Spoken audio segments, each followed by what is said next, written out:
So hi guys, welcome back to another video. तो guys आज का वीडियो बहुत हेल्पफुल होने वाला है। आज की वीडियो में हम सीखेंगे क्लोथ को शेड करना, अलग अलग तरीके के क्लोथ्स को शेड करना, उसमें अलग अलग जो लाइटिंग कंडीशंस होती हैं उसको हम किस तरीके से शेड कर सकते हैं। तो मेनली इसके पीछे का जो कॉन्सेप्ट है, बेसिक कॉन्सेप्ट, वो हम समझेंगे। अगर वो आप समझ गए तो किसी भी तरीके का, किसी भी लाइटिंग कंडीशन में किसी भी तरीके का क्लोथ हो, आप इजीली शेड कर सकते हो। ठीक है, तो इसके पीछे का जो कॉन्सेप्ट है वो सबसे इंपॉर्टेंट है, जिसको हम सब इग्नोर करते हैं। हमें ये समझ में आता है कि यार मैं क्लोथ शेड नहीं कर पा रहा हूँ, मैं ये शेड नहीं कर पा रहा हूँ, ये मुझे समझ नहीं आ रहा है, बट उसके पीछे का रीज़न हम कभी जानने की कोशिश नहीं करते हैं कि वो चीज़ अगर शेड नहीं हो पा रही है, कुछ चीज़ें हम नहीं समझ पा रहे हैं, तो क्यों नहीं समझ पा रहे हैं। ठीक है, तो हो सकता है कि उसके पीछे का कॉन्सेप्ट आप नहीं समझ पा रहे हो, चीज़ें क्लियर नहीं है कि कैसे इसको बनाना है, क्या कैसे मुझे देखना है। क्योंकि यहाँ पे जब हम कोई भी रेफरेंस लेते हैं और उसको हम ड्रॉ करते हैं तो सबसे ज़्यादा इंपॉर्टेंट होता है ऑब्जर्वेशन। और मैं हमेशा बोलता हूँ हर एक वीडियो में कि जब भी आप कोई पोर्ट्रेट स्टार्ट करते हो, अच्छे तरीके से ऑब्जर्व करो। ठीक है, तो यहाँ पे हम चीज़ें ऑब्जर्व करेंगे एंड कैसे करना है, क्या प्रोसेस रहता है, वो मैं आपको यहाँ पे बताने वाला हूँ। देखो, यहाँ पे बिल्कुल वाइट कलर का टी शर्ट है एंड लाइट आप देख सकते हो। पूरा पोर्ट्रेट अगर आप देखोगे तो आपको पता चलेगा कि लाइट का जो डायरेक्शन है वो इस तरीके से आ रहा है। ठीक है, अब इस तरीके से आ रहा है, तो जिसकी वजह से आप देखो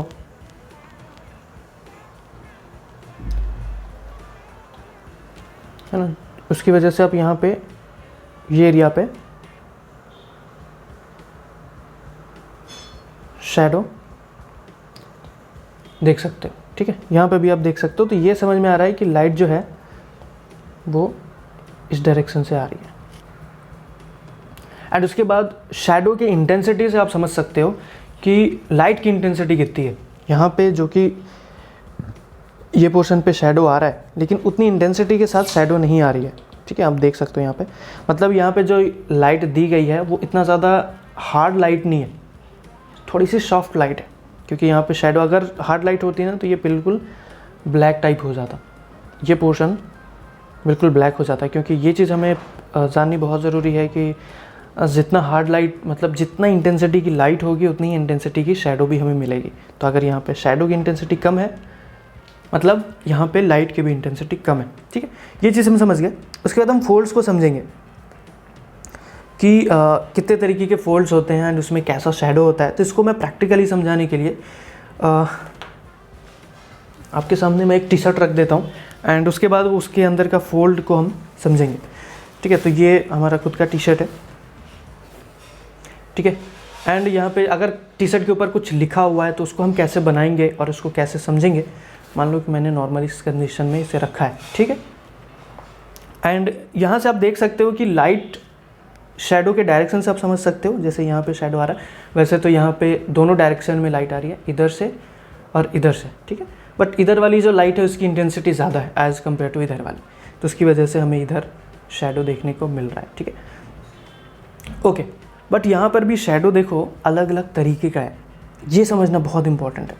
ठीक है, मान लो इसको थोड़ा सा मैं ये रखता हूँ ताकि आपको अच्छे बेहतर तरीके से समझा सकूँ। देखो, ये पोर्शन देख रहे हो, यहाँ पर ये वाली जो लाइन है, यहाँ की जो शैडो की इंटेंसिटी है, उसको अगर आप कंपेयर करोगे यहाँ वाले एरिया से तो आपको बहुत डिफरेंस देखने को मिलेगा। ऐसा क्यों हो रहा है? क्योंकि ये जो इस तरीके के जो फोल्ड्स होते हैं, जो कि हल्का सा फोल्ड होता है, जिसकी वजह से शैडो भी बिल्कुल हल्की सी पड़ रही होती है, इसे हम बोलते हैं सॉफ्ट फोल्ड, इसको बोलते हैं हार्ड फोल्ड। ठीक है, ये बिल्कुल हार्डली फोल्ड है, जिसकी वजह से जो अपोजिट साइड है वो वहाँ पे बिल्कुल भी लाइट नहीं जा रही है। यहाँ पे तो इधर साइड वाली लाइट जल रही है, इसकी वजह से शैडो इतनी इंटेंस नहीं बन रही है। अगर मैं इधर देखो, मैंने ये लाइट को थोड़ा सा अभी रोक दिया है, तो अभी आप शैडो देख सकते हो कितना डार्क बन रहा है। और वहीं पे अगर हम इसकी बात करें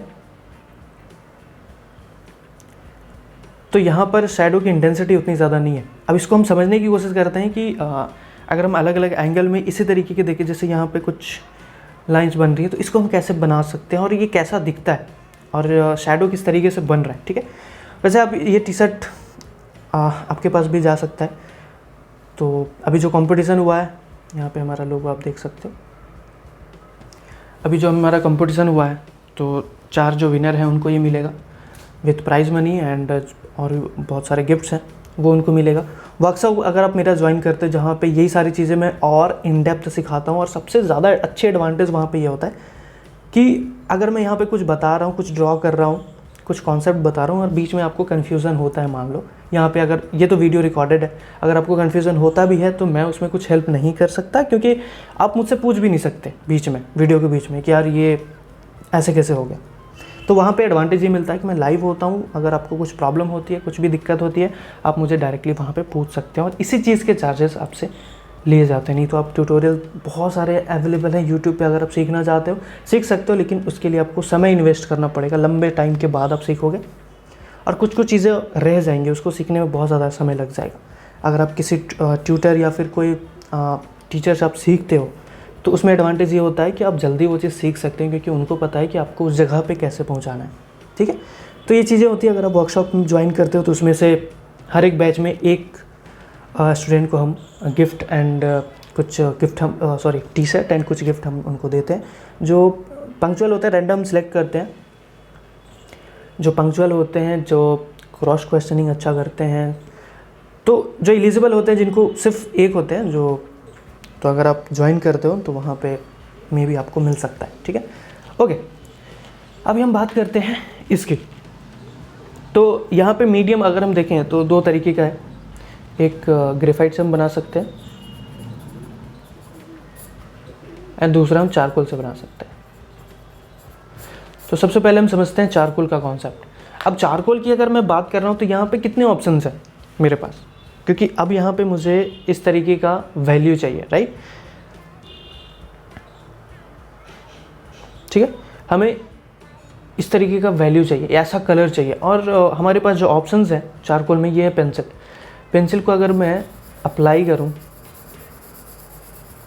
इस तरीके से, थोड़ा प्रेशर्स के साथ, लाइट प्रेशर के साथ, तो अब देखो ये तीनों में से ये वैल्यू, इस तरीके का वैल्यू नहीं दे पा रहा। ये हम बात कर रहे हैं पेंसिल के।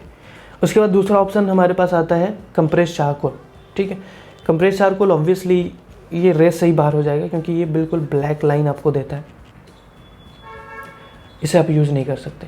थर्ड ऑप्शन आता है हमारे पास चारकोल पाउडर। ओके, तो चारकोल पाउडर को हम अप्लाई करेंगे with the help of brush. ठीक है, ब्रश को थोड़ा डिप किया पाउडर में एंड उसके बाद हम यहाँ पर उसे अप्लाई करेंगे। ठीक है, ये हो गया। उसके बाद जो चौथा ऑप्शन है वो है चारकोल स्टिक।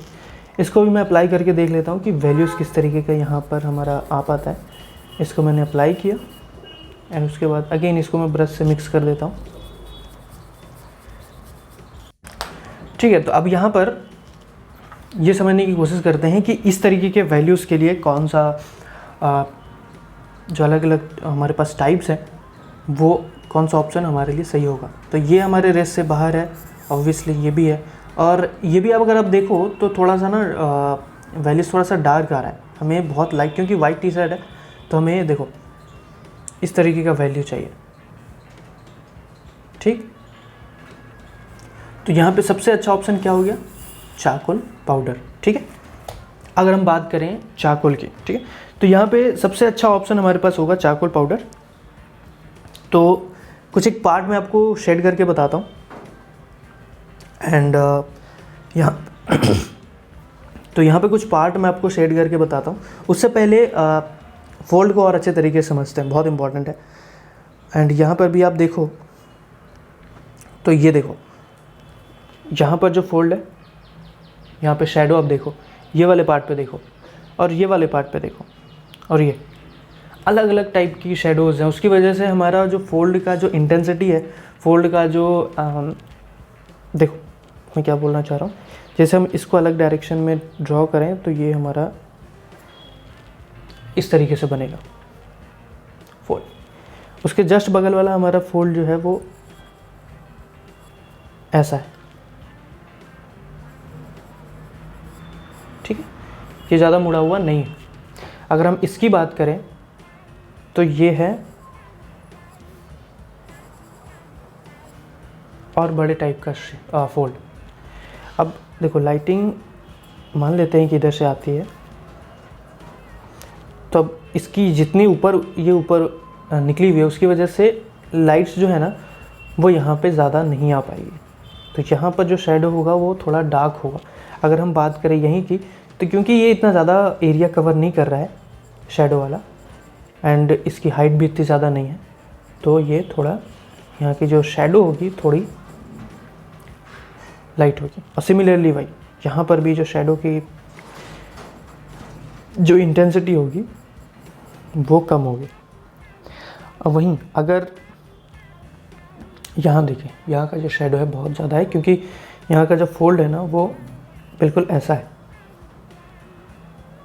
ठीक है। इसकी वजह से लाइट्स यहाँ पे आ रही है, तो इसका पूरा का पीछे का पोर्शन है बिल्कुल लाइट के जस्ट अपोजिट है, वहाँ पे लाइट आ ही नहीं रही है। तो ये एरिया लाइट में होगा, ये एरिया डार्क में होगा। तो ये चीज़ समझना बहुत इंपॉर्टेंट है कि कहाँ पे किस तरीके का शेडो देना है। अगर आप सब जगह एक ही तरीके से दे रहे हो शेडो, तो वो आप शेड कर ही नहीं पाओगे, वैल्यूज़ आपकी आ ही नहीं पाएगी, ठीक है। यहाँ पे मैं आपको ये वाला बता देता हूँ, क्योंकि यहाँ पर क्या है कि थोड़ा सा कर्व वाला भी इफेक्ट आ रहा है। तो कर्व वाली इफेक्ट की वजह से देखो टोटल हम ये पोर्शन को देखें तो क्योंकि सामने से है तो हमें वो चीज़ नहीं दिख रही, हम दूसरे एंगल से देखने की कोशिश कर रहे हैं ऐसे, ठीक है। और लाइट आ रही है यहाँ से, ठीक है। अब यहाँ से आ रही है तो क्या हो रहा है कि ये वाला पोर्शन जो है, जो बिल्कुल लाइट के बिल्कुल सामने है यहाँ तक, ये पूरा एरिया लाइट में। अगर आप मैं आपको यहाँ दिखाऊं,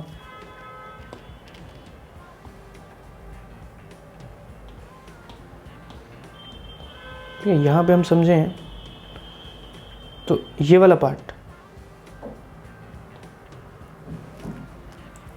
ये पूरा का पूरा लाइट में। अब उसके बाद क्या हुआ, अब अगर हम ये पार्ट देखें तो यहाँ पे लाइट्स नहीं पहुँच पा रही होते, ठीक। तो यहाँ पे थोड़ा शेडो है अगर एज़ कम्पेयर टू ये वाला पार्ट। अब ये जो पार्ट है ना ये बहुत इंपॉर्टेंट है, ये दोनों के बीच का मिक्स ब्लेंड है, जिसको हम बोलते हैं मिड टोन, मिड वाला पार्ट, जहाँ पे लाइट आ भी रही है थोड़ी सी शेडो भी आ रही है ना। ये जो एरिया होता है देखो, ये वाला एरिया, यहाँ पे डायरेक्टली लाइट नहीं आ पा रही है, लेकिन कुछ ना कुछ इधर उधर से लाइट रिफ्लेक्ट होकर यहाँ पे लाइट आ रही है। तो यहाँ तक जो ये एरिया होगा वो होगा मिड टोन, ये होगा डार्क टोन, और ये वाला पार्ट होगा जिसे हम बोलेंगे लाइट टोन, ठीक। तो ये मिक्स करना बहुत ज़रूरी है। अगर आप मान लो कि यहाँ पे आपने वाइट किया, इधर डार्क कर दिया, ठीक है, यहाँ पे वाइट और यहाँ पे डार्क, और एक लाइन आपकी बन गई, वो कर्व वाली इफेक्ट नहीं दिखाई। अगर आप इस तरीके से बनाते हैं तो वो ऐसे हो जाएगा कि एक लाइट आ रही है, ये पूरा एरिया वाइट है और इसके पीछे का पूरा एरिया डार्क है। अगर हमें कर्व बनाना है तो ग्रेजुअली इंक्रीज़ करनी पड़ेगी यहाँ पे लाइट। अगर हम इधर से आ रहे हैं तो धीरे धीरे हमें डार्क करनी पड़ेगी, धीरे धीरे, ठीक है। ये समझना बहुत इंपॉर्टेंट है, और यही सारी चीज़ें आपको क्लास में बताई जाती है, हर एक चीज़ के बारे में इन डेप्थ, ठीक है। किस तरीके से आपको रेफरेंस को समझना है, ऑब्जर्व करना है, अलग अलग पार्ट में अलग अलग कॉन्सेप्ट लगता है। तो अगर आप मेरे क्लासेस ज्वाइन करें, क्योंकि ट्यूटोरियल एंड लाइव क्लासेस में बहुत अंतर है, ठीक है। तो अगर आप क्लास ज्वाइन करना चाहते हो मुझे इंस्टाग्राम पे मैसेज कर सकते हो, या फिर हमारे मेल पे, आपको पिन कमेंट में मिल जाएगा। आप हमारे मेल पे कांटेक्ट करो, इंस्टाग्राम पे मैसेज करो, वहाँ पे आपको पूरा प्रोसेस मिल जाएगा, ठीक है। यहाँ पर हम फटाफट से ये वाला पार्ट ड्रॉ करते हैं।